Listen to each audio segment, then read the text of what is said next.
Oh, I don't have to have a captain's mode screen because it's gonna go off anyway soon. You know, this is one game that I really would have liked to see the picks and bans because it looks like Lycan and Invoker made it through. This is, yeah, a lot made it through. Well, a lot. I said a lot. Broodmother. Hello. So I'm gonna go over the Radiant first. Or, well, I'm gonna go over the Dire because you want to go over the Radiant probably. Oh, you And bet. yeah, and then we can discuss the picks a little bit because we have a Broodmother towards the bottom lane played by NotAHax. We have a Venomancer played by Misha. We have the Bog playing the Enchantress, also made it through the picks. Beastmaster in the middle played by Thompson. And Queen of Pain on the top lane played by Chromium.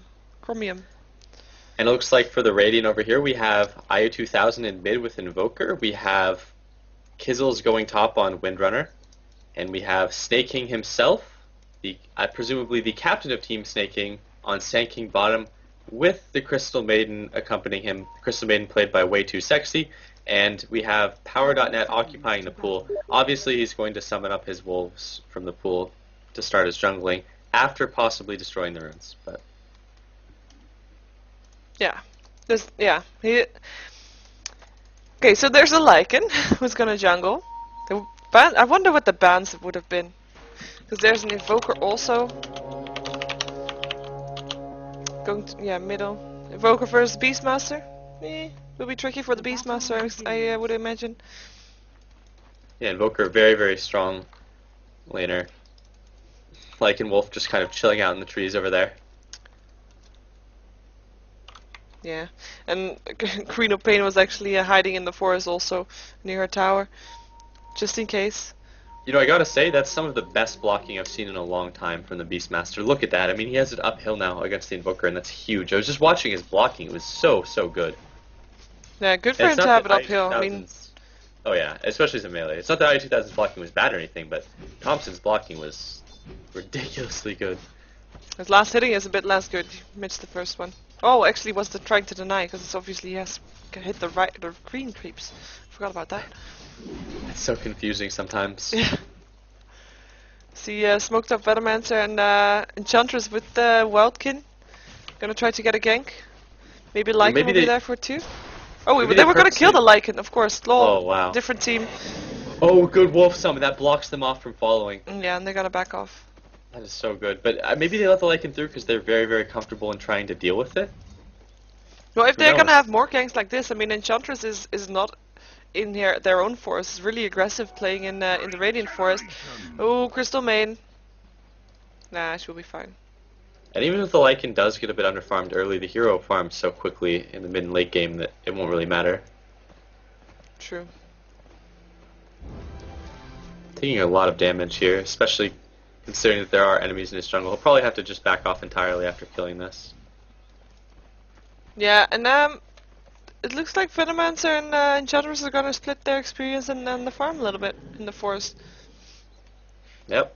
And we have the Queen of Pain top up against the Windrunner. The Interesting. nice. I mean, yeah. In the top lane, it's the Queen of Pain against the Windrunner. It looks Yeah. like so far the Queen of Pain is doing a really, really good job.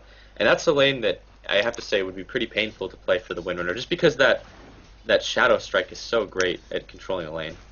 Yeah, and it's already 8 last hits for Queen of Pain and only 2 for the Windrunner, who's getting harassed even more now.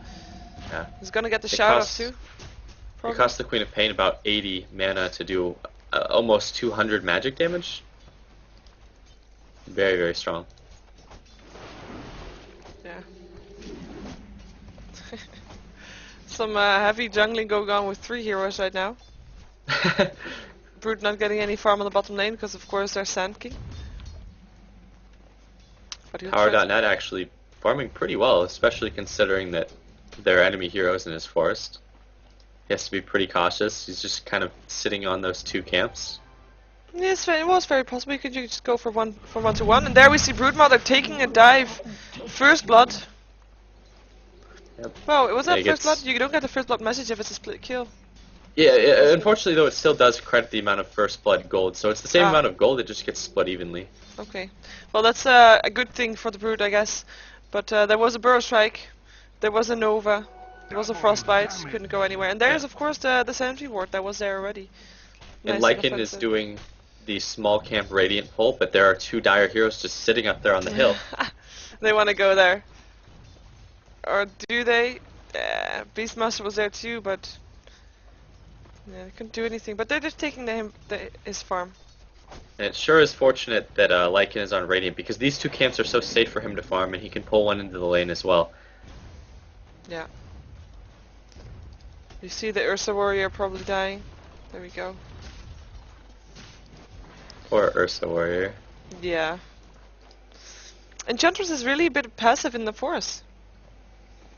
Yeah, I feel like she's tried to deal with the Lycan, but at the same time it's not working out, and the Lycan is getting so strong. I mean, he's going to be level 4, and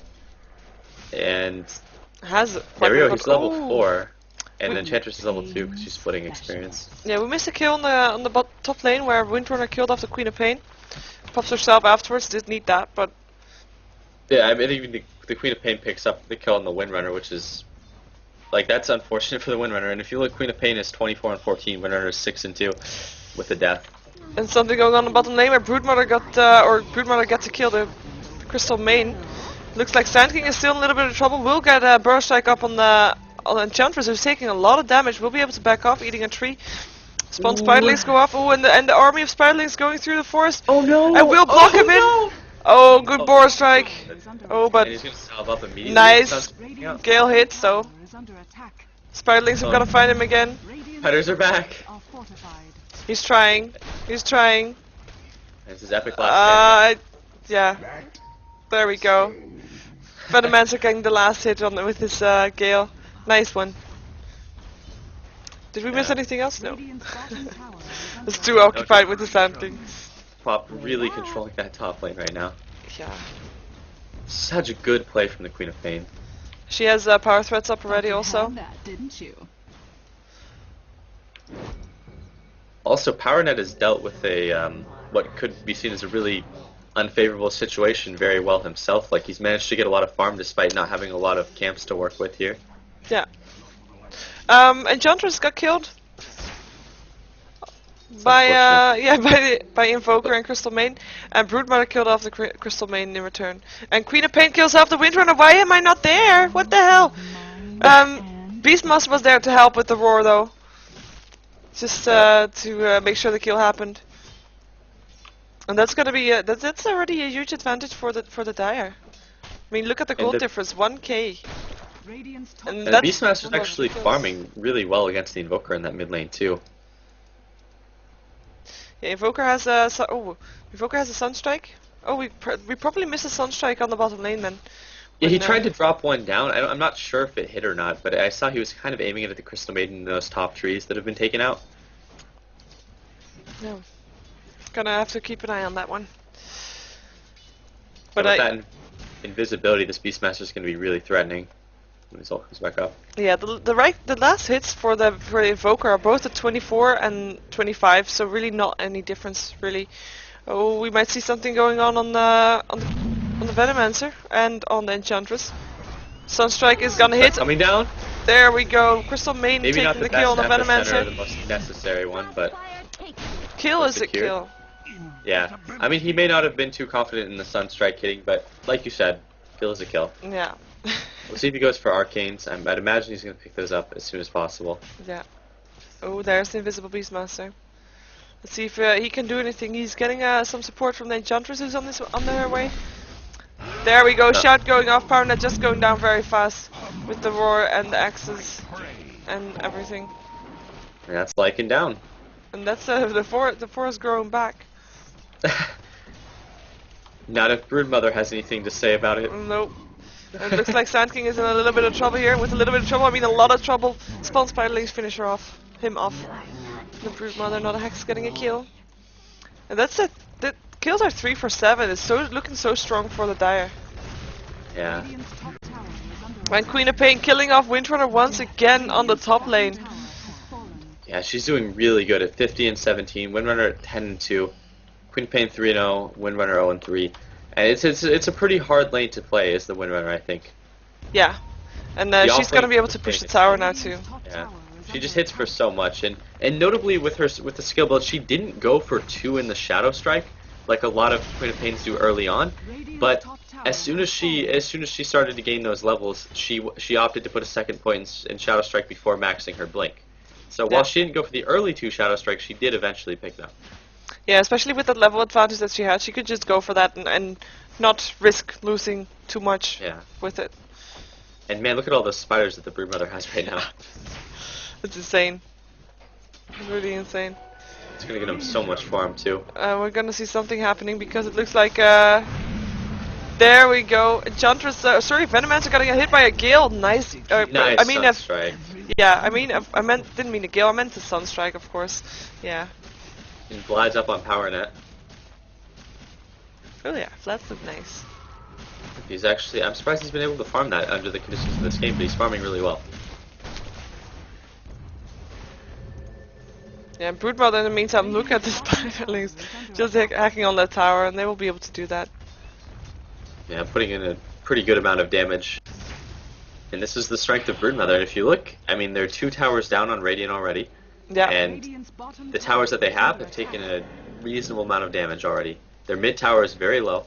Their bottom tower is at about 2/3 HP, and they've lost just a bit on top. Yeah, and Queen of Pain took down the top tower as well, so that's gonna be extra advantage for them. It looks like they want to continue to push it, to get the pressure on, to keep the pressure on. Yeah, definitely. And there's a 4,000 gold lead for the Dire too. So like you said, they're just going to continue that pressure because they're in that position where it might be pretty hard for the Radiant to take a fight. Yeah, and as soon as they give the Radiants a little bit of space here, they will be able to get it back because they're not looking that bad. But if they continue this pressure and continue to take kills also. Oh, nice deny by Invoker. Nice burst strike, nice sun flare again, sun strike again. Lycan killing off the Venomancer, last hit. Shackle Shot doesn't latch. Beastmaster on the run.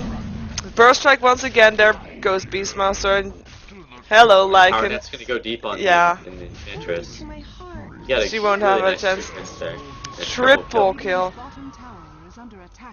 Looks like Queen of Pain will get the kill on the Invoker though if he doesn't make himself invisible. There we go. Man, that was such great play from the Invoker though. He picked up the deny and then ended up getting the Sunstrike. It was really, really good. Yeah. That Sunstrike is so powerful. I have to really like that build. Yeah. But okay, so it happened. They can't really put that much pressure on it anymore because now they know that they can't win that. They will definitely play more careful. We hear a burst strike. Oh, it's just for creeps. Oh no, it's for brood. And he's getting fairly close to his Blink Dagger on Sneyking, and when he gets that Blink Dagger, it's going to be totally possible for them to start taking these fights, because he'll probably have a level 2 ultimate by the time he gets it. And instead he picks up something else. I'll check the core to see what it is, and he is just going to go for the TP scroll, which, I mean, obviously he needs to have a TP if he's going to be farming out bottom any further. Yeah, and he's still, yeah, it's only a little bit of gold, so it doesn't really matter. Yep. See a counter ward? Yeah. Yeah, it looks like they have one towards top, but he doesn't really have a sentry down in the lane. Well, of course it's good to have a sentry there for brood, especially when the tower is gone in the middle. But this is just a position that it feels like they're behind, and they are. But like you said, I mean, it's a game where they can really bring it back in their favor. Oh, we see a shout on the Invoker. There's outcoming from a smoke. Invoker won't be able to live this. Beastmaster getting the last hit. Perfect smoke. Perfect. Yeah, that was really good. And that's really the strength of Beastmaster too. Is every single time his roar is up, which has a really low cooldown, it's a kill usually. Yeah. He's done a good job of utilizing that ultimate. And they want to push down this tier 2 tower. Keep the advantage. Doesn't look like they'll have a lot of competition for it. I mean, Windrunner's there. Here comes the TP in from the Crystal Main, but the Windrunner and Crystal Main, I don't know. And it looks like Sneyking is actually going to opt for the Vanguard instead of the Blink Dagger. Oh. That's quite surprising. Well, yeah, I mean, it's a great item on Sneyking, but I feel like in this game he was so close to it. He was so close to the Blink Dagger, and it would have made a big difference. I mean, his team is really far back, but I guess, I mean, it's one of those things that you can do it either way. Yeah, Queen of Pain picked off Lycan. Good job for her.